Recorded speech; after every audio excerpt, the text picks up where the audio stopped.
علامت ظہور مہدی رضی اللہ عنہ، اس میں 9 نمبر یہ ہے کہ امام مہدی رضی اللہ تعالیٰ عنہ خانہ کعبہ میں مدفون خزانہ نکال کر اس کو فی سبیل اللہ تقسیم کر دیں گے،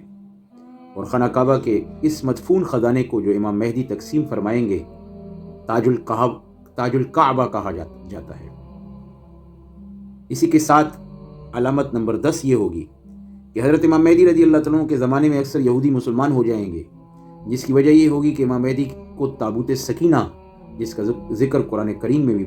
پایا جاتا ہے،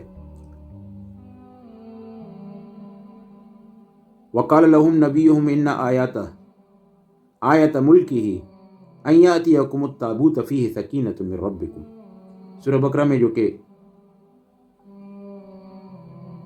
اللہ نے جو ہے تابوت سکینہ کو جو ہے بتایا کہ یہ علامت ہوگی طالوت کی، جو مل جائے گا، جس کے ساتھ یہودیوں کے بڑے اعتقاد وابستہ ہیں، جو کہ آج بھی یہودی اس کو ڈھونڈ رہے ہیں،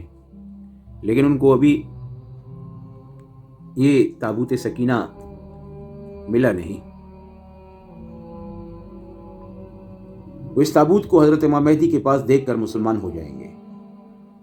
اللہ کی طرف سے یہ تابوت سکینہ جو ہے حضرت امام مہدی رضی اللہ تعالیٰ عنہ کے دست مبارک پر یہودیوں کو جو ہے بتائیں گے۔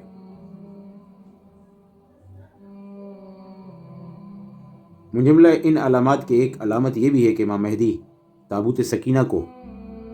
انطاکیہ کے کسی غار یا بحیرہ تبریہ سے نکال کر بیت المقدس میں رکھ دیں گے، جس کو دیکھ کر سوائے چند ایک کے باقی سارے یہودی مسلمان ہو جائیں گے۔ یہ بھی اللہ کی طرف سے ایک کرن ہوگی، مسلمانوں کے لیے ایک معاونت ہوگی، اللہ کی طرف سے کافی مددیں نصرتیں ہوں گی، لیکن مسلمانوں سے بھی اللہ کی طرف سے ایک سوال ہے کہ اللہ کا دیا ہوا، اللہ کی عطا کی ہوئی زندگی، اللہ کا دیا ہوا عطا کیا ہوا مال، اس میں سے تم لوگ کیا خرچ کر رہے ہو اللہ کی راہ میں؟